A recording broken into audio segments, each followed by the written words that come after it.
Hello student, welcome to the red classes. आज हम आपसे बात करेंगे आयनिक चैप्टर में बफर सॉल्यूशन के बारे में। जो रह गया था बफर सॉल्यूशन, हमने आपको कल जो लेक्चर बताया था वो थोड़ा रह गया था। तो यहाँ पर देखिए बफर सॉल्यूशन हम लोग कंप्लीट करेंगे। तो यहाँ देखिए पीएच ऑफ बफर सॉल्यूशन। तो पीएच बफर सॉल्यूशन का आप कैसे कैलकुलेट करेंगे, कैसे निकालेंगे? तो उसके लिए एक इक्वेशन है, वो है Henderson Hasselbalch equation of pH calculation. तो यहाँ पर ये पीएच कैलकुलेशन की इक्वेशन है जो एसिडिक बफर के लिए और बेसिक बफर के लिए।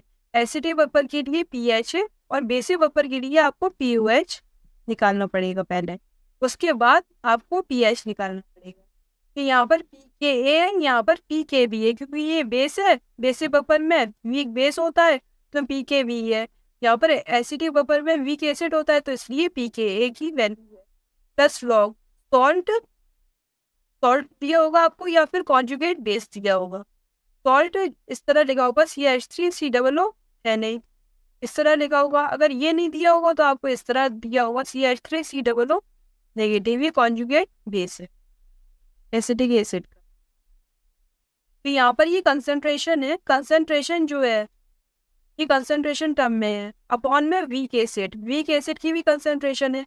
जो कंसंट्रेशन है वो मोलारिटी की टर्म में है। मोलारिटी का जो फॉर्मूला आपको पता ही है, मोल अपॉन वॉल्यूम होता है, वॉल्यूम इन लीटर। तो यहाँ पर मोल दिए होंगे और वॉल्यूम दिया होगा। अगर आप इस मोलारिटी को, इस कंसंट्रेशन को मोल के टर्म में आप देखेंगे तो क्या फॉर्मूला होगा? PH is equal to pK plus log mole of salt या फिर कॉन्जुगेट बेस के मोल होंगे upon mole of weak acid. ये फॉर्मूला इस तरह दिया होगा आपको, जैसे ये है pH is equal to pK plus log salt की कंसंट्रेशन दी है और यहाँ पर एसिड की कंसंट्रेशन दी है, वीक एसिड की। तो यहाँ पर मोलरिटी के टर्म में दी है। मोलरिटी का जो फॉर्मूला होता है वो मोल अपॉन वॉल्यूम होता है। यहाँ देखिए जब आप इसको रखेंगे पीके प्लस लॉग, यहाँ पर मोल ऑफ सॉल्ट और जो वॉल्यूम है कंटेनर में बफर सॉल्यूशन है तो वहाँ पर वॉल्यूम तो सेम होगा, सॉल्ट का और एसिड का वॉल्यूम सेम होगा। मिक्सड करने के बाद वॉल्यूम लिया है सॉल्ट का और एसिड का, मिक्सड कर दिया तो वॉल्यूम जो आएगा वही एसिड का वॉल्यूम आएगा। जो सॉल्ट का वॉल्यूम होगा वही एसिड का upon mole of acid upon volume. Volume same होगा तो कैंसिल आउट हो जाएगा। फॉर्मूला क्या बन रहा है? PH is equal to pK plus log mole of salt या फिर कॉन्जुगेट बेस और यहाँ पर ये मोल ऑफ एसिड पीके, ये मोल्स होंगे। ये फॉर्मूला बन रहा है यहाँ पर, क्लियर?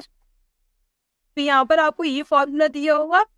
अगर आपको मोलरिटी और वॉल्यूम दिया है, मोलरिटी और वॉल्यूम दिया है तो आप ये वाला फॉर्मूला रख लीजिएगा। मोल्स डायरेक्ट दी है तो ये वाला फॉर्मूला, और आपको मोलरिटी दी है तो ये वाला फॉर्मूला रख लीजिएगा, कोई दिक्कत नहीं है। क्वेश्चन में आगे क्वेश्चन करेंगे तो और क्लियर हो जाएगा। बेसिक बफर में पीओएच निकालेंगे आप पहले। यहाँ पर pOH is equal to pKb plus log salt की कंसंट्रेशन है मोलरिटी के टर्म में, कॉन्जुगेट एसिड हो सकता है उसकी कंसंट्रेशन है। सॉल्ट दिया होगा, ये नहीं दिया होगा तो कॉन्जुगेट एसिड दिया होगा आपको अपॉन वीक बेस।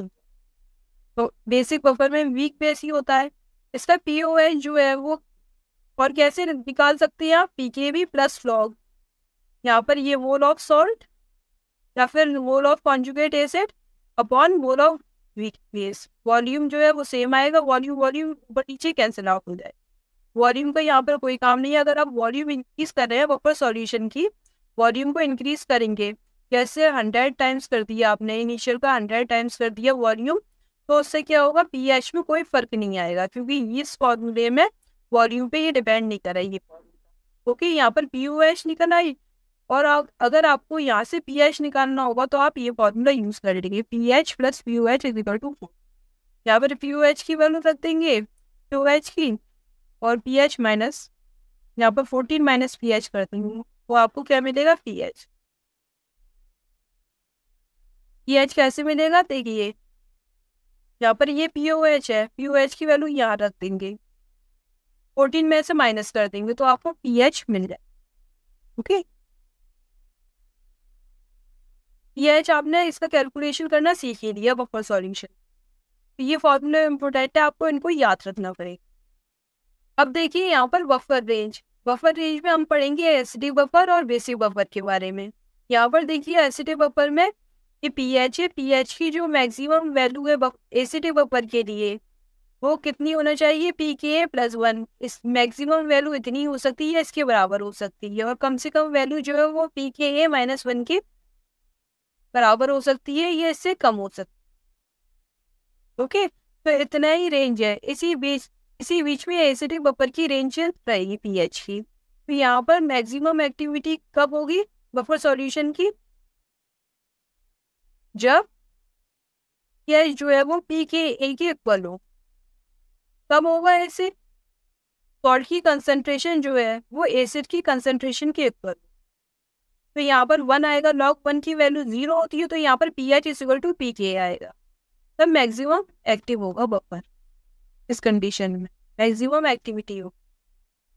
अब यहाँ देखिए सेकंड है बेसिक बफर। बेसिक बफर में pOH की वैल्यू कितनी होना चाहिए, बढ़कर ज़्यादा से ज़्यादा pKb + 1 होना चाहिए, इसके बराबर होना चाहिए, या फिर कम से कम जो है वो pKb - 1 या इससे इसके मतलब कम होना चाहिए, या फिर इसके बराबर। इतनी ही रेंज रहेगी यहाँ से लेके यहाँ तक, कम से कम इतनी और ज़्यादा से ज़्यादा इतनी। और जो है ये किसके अकॉर्डिंग है, ये किसके अकॉर्डिंग है, सॉल्ट की कंसंट्रेशन और बेस की कंसंट्रेशन के अकॉर्डिंग। और मैक्सिमम एक्टिविटी कब होगी इसके लिए, बेसिक बफर के लिए, जब सॉल्ट की कंसंट्रेशन जो है वो बेस के इक्वल हो जाए। तो log 1 जो है इसके बराबर हो जाएगा 0 के बराबर, और pOH जो है वो pKb के इक्वल हो जाएगा। तो मैक्सिमम एक्टिविटी में क्या होगा, pOH जो है वो pKb के इक्वल हो जाए। तो बफर रेंज जो है वो मैक्सिमम एक्टिविटी शो करेगी। ओके, यहाँ पर भी मैक्सिमम एक्टिव हो।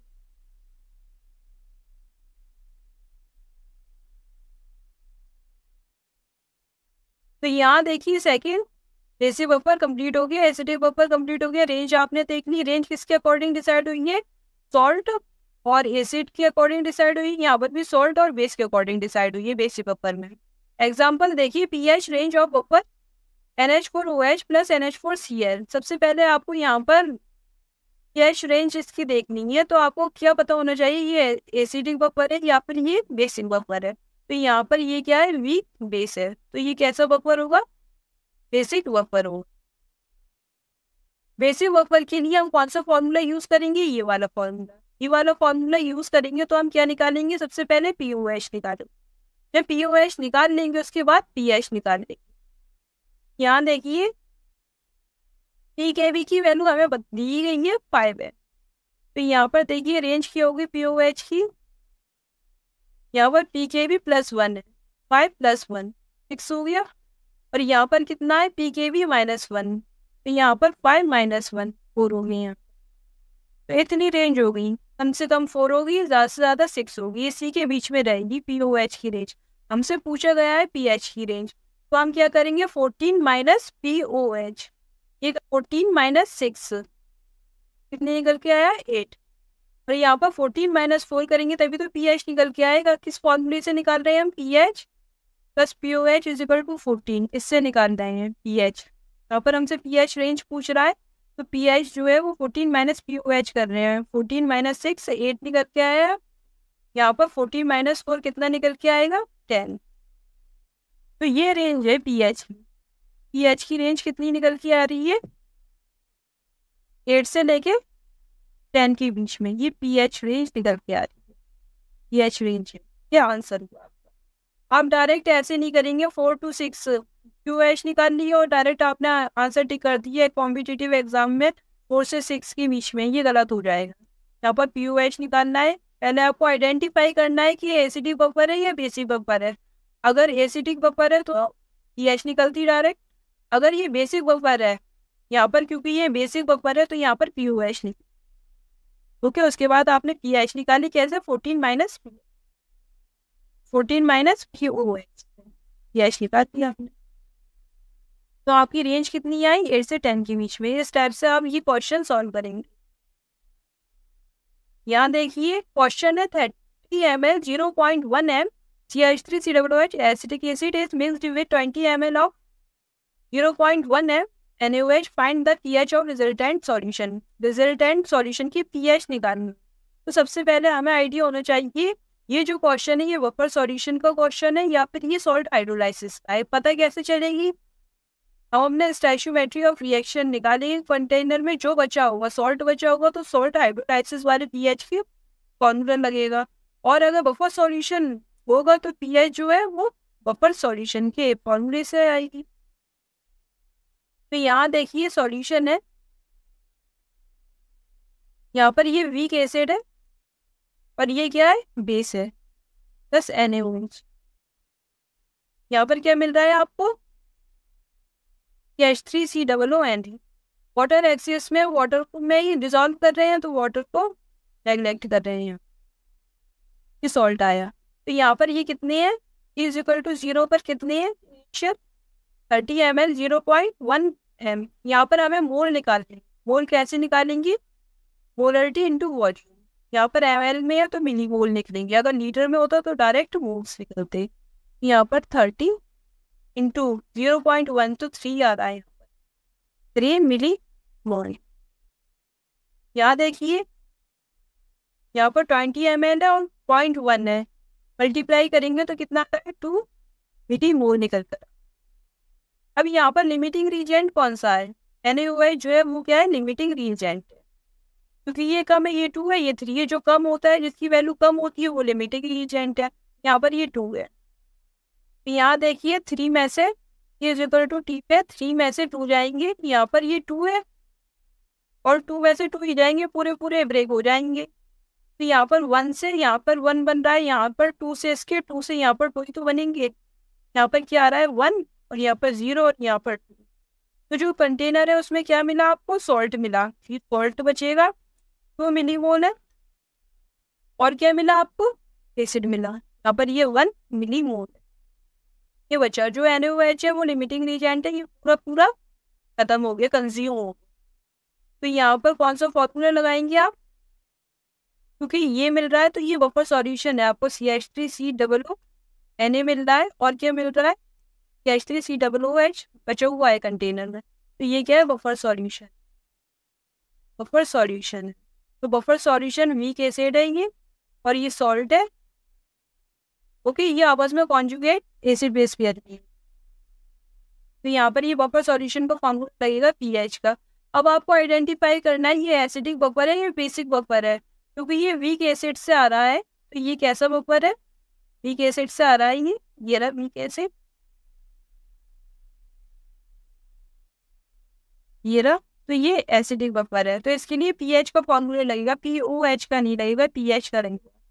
pH is equal to pKa यहाँ पर plus log concentration of salt upon concentration of, यहाँ पर जो है या मोल डायरेक्ट निकाले हैं तो मोल लिखिए आप, मोल of salt one mole of acid.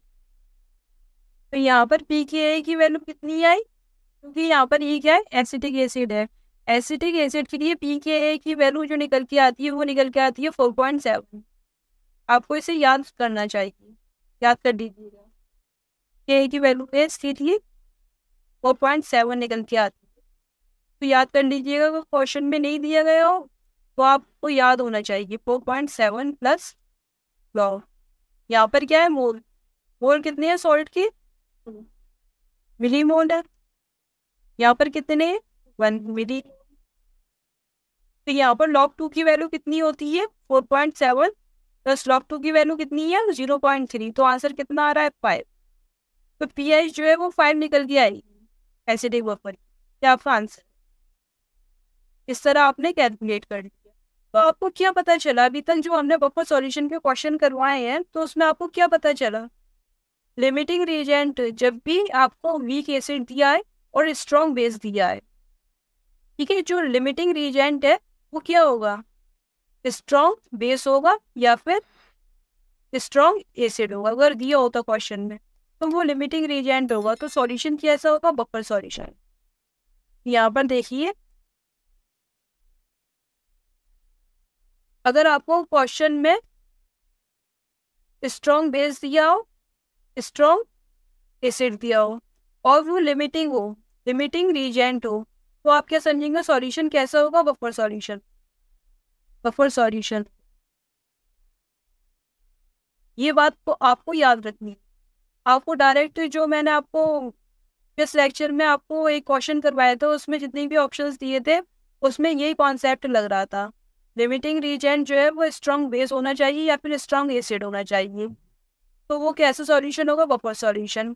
Acid और base, weak acid weak base, limiting नहीं होना चाहिए, ये दोनों लिमिटिंग होना चाहिए, तो बफर सॉल्यूशन बन जाएगा सारे।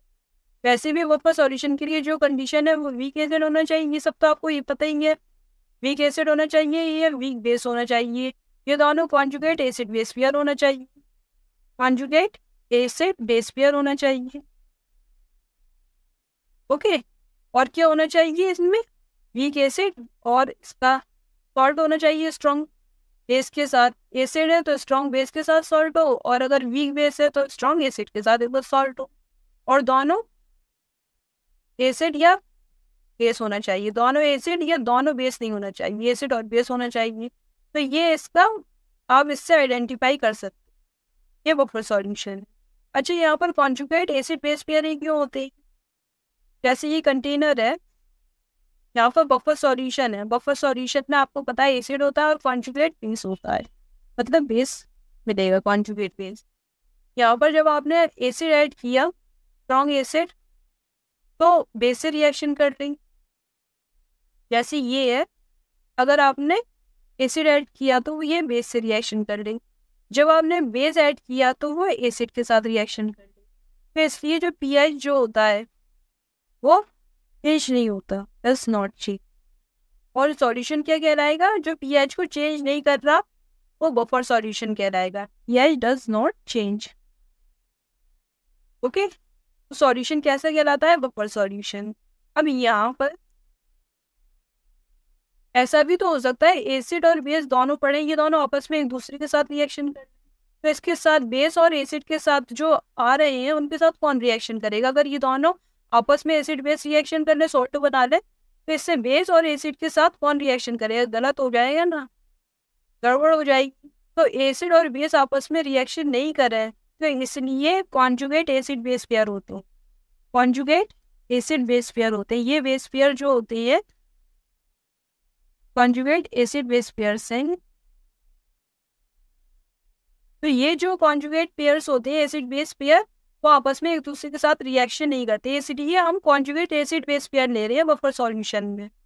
जैसे ये है CH3COOH plus CH3COOH weak acid है, यहाँ पर CH3COO नेगेटिव H प्लस, ये दोनों तरफ रिएक्शन हो रही है, ये वीक एसिड है इसलिए दोनों तरफ रिएक्शन होगी। फिर यहाँ पर ये कॉन्जुगेट बेस है, ये एसिड है, तो ये दोनों जो है ये आपस में रिएक्शन तो नहीं करेंगे, क्योंकि ये जो रिएक्शन है वो दोनों एक तरफ, दोनों तरफ हो रही है। तो इधर भी ये बन रहा है CH3COO नेगेटिव और CH3COOH ये बन रहा है, क्योंकि ये वीक एसिड है तो पूरा तो ब्रेक होगा नहीं, तो इसलिए ये दोनों तरफ पाए जा रहे हैं, इसलिए कॉन्जुगेट एसिड बेस पेयर है, ये आपस में एक दूसरे के साथ रिएक्शन करेंगे ही नहीं। जो कॉन्जुगेट एसिड बेस पेयर होते हैं वो रिएक्शन नहीं करते एक दूसरे के साथ। तो आपको याद क्या रखना है, ये वाला पॉइंट, ये वाला याद रखना। तो आप हाल देख लेंगे ऑप्शंस, कौन सा बफर सॉल्यूशन, जो स्ट्रॉन्ग बेस स्ट्रॉन्ग एसिड होगा वही लिमिटिंग होना चाहिए। तो यहाँ पर क्या था, ये लिमिटिंग था, स्ट्रॉन्ग एसिड था, तो इसलिए ये जो सॉल्यूशन निकल के आया वो बफर सॉल्यूशन निकल, राइट। अब देखिए क्वेश्चन है, ए buffer with pH = 4 is diluted 1000 time, new pH of buffer solution is. तो यहाँ पर बफर सॉल्यूशन की न्यू pH क्या होगी, जब हमने इसको डाइल्यूट किया, पानी ऐड कर दिया 1000 टाइम, तो आपने देखा होगा जो वॉल्यूम टर्म है उस पर तो पीएच जो है बफर सॉल्यूशन की वो डिपेंड ही नहीं करती, बफर सॉल्यूशन की पीएच वॉल्यूम पर डिपेंड नहीं करती। चाहे आप इसको 1000 टाइम कर दीजिए, चाहे 100 टाइम्स कर दीजिए, चाहे 10 टाइम्स कर दीजिए, कोई पीएच में चेंज नहीं आएगा, राइट? कोई भी चेंज नहीं आएगा, क्योंकि जो वॉल्यूम था यहाँ पर H is equal to acidic buffer का लेते हैं पी की a plus log mole of salt upon यहाँ पर वॉल्यूम सेम होगा, क्योंकि सॉल्ट और एसिड जो है वो ऐड हो गए, तो वॉल्यूम जो है वो बात का वॉल्यूम है। One mole of acid one volume, volume volume आपस में कैंसिल आउट हो गए, तो वॉल्यूम से तो कोई मतलब ही नहीं है, इंडिपेंडेंट है वॉल्यूम और पीएच। ओके, तो यहाँ पर जो है वो चेंज नहीं होगी। अगर स्टार्टिंग में 4 है पीएच तो लास्ट में भी सॉल्यूशन जो है वो डाइल्यूट कर देंगे आप बफर सॉल्यूशन को 1000 टाइम्स, तो अभी ये पीएच जो है वो 4 ही रहेगी। Option A is correct option, right? इसी तरह पीओएच में ये भी निकालेंगे आप, उसमें भी कोई दिक्कत नहीं आएगी, क्योंकि वो भी वॉल्यूम पर डिपेंड नहीं करता। तो यहाँ देखिए next question, find the pH of the mixture of, ये मिक्सचर है, ये सॉल्ट है, ये भी सॉल्ट है, क्या ये बफर सॉल्यूशन है? हमने आपको बताया था ये बफर सॉल्यूशन होगा, ये सॉल्ट है, ये भी सॉल्ट है, और बफर सॉल्यूशन के लिए क्या बताया था, एसिड और बेस होना चाहिए, लेकिन यहाँ पर सॉल्ट सॉल्ट भी बफर सॉल्यूशन है। कैसे, वो हमने आपको एक्सप्लेन कर दिया। यहाँ पर देखिए सॉल्यूशन क्या है, यहाँ पर ये जो है ये भी सॉल्ट है और ये भी सॉल्ट है, तो यहाँ पर ये जो सॉल्ट है ये कैसा सॉल्यूशन होगा, बफर सॉल्यूशन। जैसे कि पहले हमने आपको बताया बफर सॉल्यूशन के लिए वीक एसिड होना चाहिए या वीक बेस होना चाहिए और उनके सॉल्ट्स होना चाहिए, लेकिन यहाँ पर ये भी सॉल्ट है और ये भी सॉल्ट है, तो लेकिन इससे क्या बन रहा है, बफर सॉल्यूशन मिलेगा आपको। कैसे मिलेगा वो हमने आपको एक्सप्लेन कर दिया। तो यहाँ पर देखिए K1 एंड K2 की जो H2S है उसकी वैल्यू है ये, और K2 की ये, देखिए H2S है, यहाँ पर देखिए ये कैसा है, वीक एसिड है, वीक एसिड है, तो इसका आप H प्लस निकालेंगे तो क्या मिलेगा आपको, HS नेगेटिव, और यहाँ पर H प्लस ये मिलेगा। इसके लिए K1 की वैल्यू कितनी है, कि K1 की वैल्यू है आपको ये 10⁻⁻⁶ ये ए आएंगे, और यहाँ देखिए HS नेगेटिव है, जब आप इसमें से एक H प्लस निकालेंगे तो आपको क्या मिलेगा, S-2 H प्लस, ये किसकी वैल्यू है, Ka2 की 10⁻12 ये मिल रहा है। अच्छा, बफर सॉल्यूशन में आपको पता होगा कि कॉन्जुगेट एसिड बेस पेयर होती है, तो यहाँ देखिए यहाँ से NaHS से क्या मिल रहा है आपको, HS नेगेटिव मिल रहा है, और यहाँ से क्या मिल रहा है, S-2 मिल रहा है। तो यहाँ पर इसमें इस रिएक्शन में ये आ रहा है, ये जो सॉल्ट बन रहा है वो H2S के साथ रिएक्शन करके बन रहा है। H2S की आपने NaOH के साथ रिएक्शन कर दिया तो ये सॉल्ट बन रहा है। H2S जो है वो वीक एसिड है, वीक एसिड के लिए Ka वैल्यू होती है, तो इसलिए ये रिएक्शन हम लिख रहे हैं। तो यहाँ पर ये HS नेगेटिव है और S-2 है, तो यहाँ पर ये कॉन्जुगेट एसिड बेस पेयर है। क्यों है, क्योंकि यहाँ पर एक H प्लस का डिफरेंस है, यहाँ पर एक H प्लस कम है, यहाँ पर ज़्यादा है, तो यहाँ पर H प्लस ज़्यादा होता है, वो क्या होता है, एसिड, और ये इसका कॉन्जुगेट बेस है S-2, और ये कैसा सॉल्यूशन हुआ, बफर सॉल्यूशन हुआ। वीक एसिड है कॉन्जुगेट एसिड बेस पेयर है यहाँ पर, ये बफर सॉल्यूशन, और ये कैसा बफर सॉल्यूशन है, एसिडिक है। क्यों, क्योंकि यहाँ पर ये H2S क्या है, एसिड है, ये एसिडिक बफर सॉल्यूशन है। तो फॉर्मूला हम लोग एसिडिक बफर सॉल्यूशन का रखेंगे pH कैलकुलेशन के लिए, pH is equal to pKa log, यहाँ पर मोल्स दी है तो हम मोल्स वाला फॉर्मूला रखेंगे, यहाँ मोल of salt upon mole of acid. तो यहाँ पर देखिए pKa की वैल्यू कितनी है, कौन सी रखेंगे, यहाँ पर ये वाली रखेंगे या फिर ये वाली रखेंगे, जो कॉन्जुगेट एसिड बेस पेयर बन रहा है जहाँ से, उसी की एक ही वैल्यू रखेंगे हम यहाँ, ये वाली लेंगे। ये वाली नहीं लेंगे, ये वाली लेंगे। यहाँ पर यही आपको यहाँ पर यही प्रॉब्लम होगी कि कौन सी पी के ए की वैल्यू है, ये वाली के ए की या फिर ये वाली के ए की। जो कॉन्जुगेट एसिड बेस पेयर बना रहा है उसी के ए की वैल्यू हम लोग पुट करेंगे। यहाँ पर एच एस नेगेटिव है, यहाँ पर S-2 है, ये कॉन्जुगेट एसिड बेस पेयर है, इसलिए की वैल्यू हम पी के ए की पुट करेंगे। तो यहाँ पर के ए जो है वो 10⁻⁻12 है, तो पी के ए कितना आएगा 12। जब आप इसका माइनस को लॉग देंगे 10 लॉग। यहाँ पर सॉल्ट कौन सा है, ये वाला, ये सॉल्ट है, कॉन्जुगेट बेस क्या है, सॉल्ट है। इसकी कंसंट्रेशन कितनी है, देखिए ये 0.1 मोल है, कंसंट्रेशन नहीं इसकी मोल्स पूछे हैं, 0.1 मोल है यहाँ पर। और यहाँ पर एसिड के मोल्स कितने हैं, ये हैं HS नेगेटिव जो है वो क्या है, एसिड है, एसिड है, इसके मोल 0.2 मोल है। पॉइंट से पॉइंट हटाएंगे तो 1/2 आएगा। यहाँ देखिए H = 12 plus log 1 minus log, इस तरह लिख सकते हैं। ऊपर आएगा ये वाला टर्म जो है ऊपर आएगा तो माइनस का हो जाएगा, तो यहाँ पर माइनस का log 2 आ रहा है, तो pH = 12 प्लस log 1 की वैल्यू होती है 0 माइनस log 2 की वैल्यू होती है 0.3। तो यहाँ पर pH की वैल्यू आ रही है 12 माइनस 0.3, तो यहाँ पर pH निकल कर आएगा 11.7। ये इसका आंसर है। pH कितना निकल के आएगा, 11.7। तो यहाँ पर जो pH है वो 11.7 है, pH जो कि 7 से ज़्यादा है। और यहाँ पर जो बफर सॉल्यूशन है वो कैसा सॉल्यूशन है, एसिडिक बफर है। एसिडिक बफर ज़रूरी नहीं कि 7 से कम ही हो, ज़्यादा भी हो सकता है, जैसे 11.7। एसिडिक बफर एक जगह और है ब्लड में, ब्लड हमारा क्या है, एसिडिक बफर है, उसमें क्या होता है pH की वैल्यू 7.4 है, वो भी 7 से ज़्यादा है, बल्कि है क्या, एसिडिक बफर। तो कोई ज़रूरी नहीं कि कमी निकल के आया हर बार, ज़्यादा भी हो सकती है pH 7 से। यहाँ देखिए next question, find the pH of solution made by mixing 0.2 mole acetate ion है विद 0.1 मोल एसिटिक एसिड है।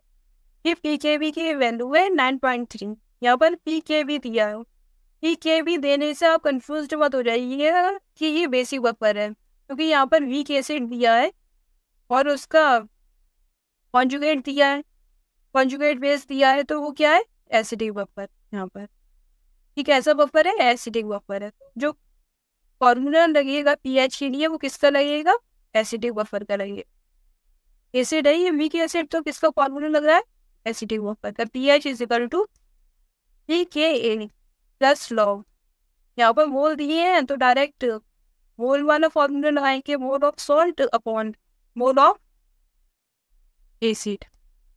यहाँ देखिए pH = pKa की वैल्यू कितनी है, यहाँ पर pKb दिया है, एसीटेट आयन 9.3 ये दिया है, तो आप इससे pKa निकाल सकते हैं, pKa plus pKb = 9.3।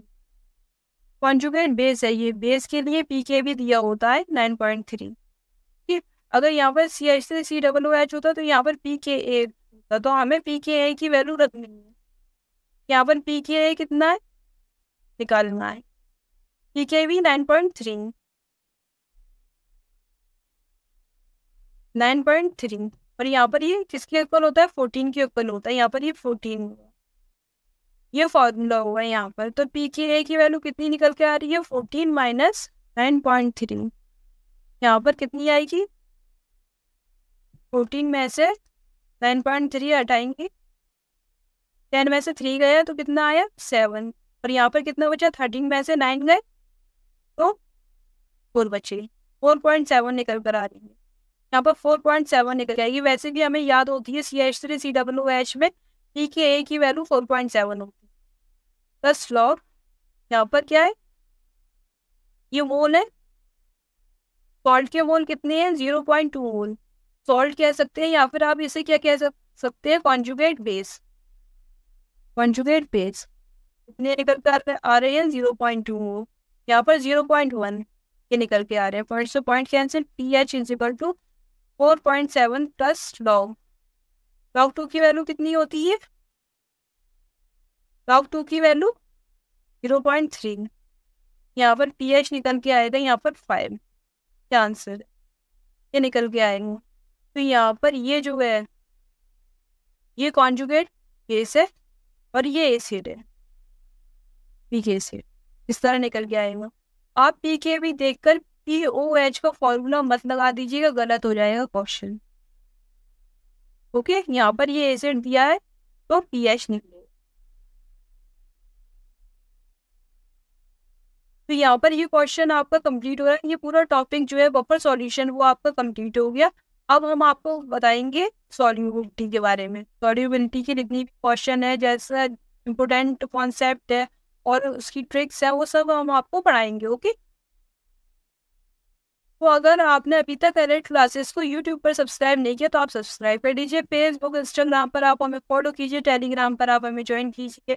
Video lecture को लाइक कीजिए, ज़्यादा से ज़्यादा शेयर करिए अपने फ्रेंड्स के साथ। ओके, तो थैंक्स फॉर वॉचिंग।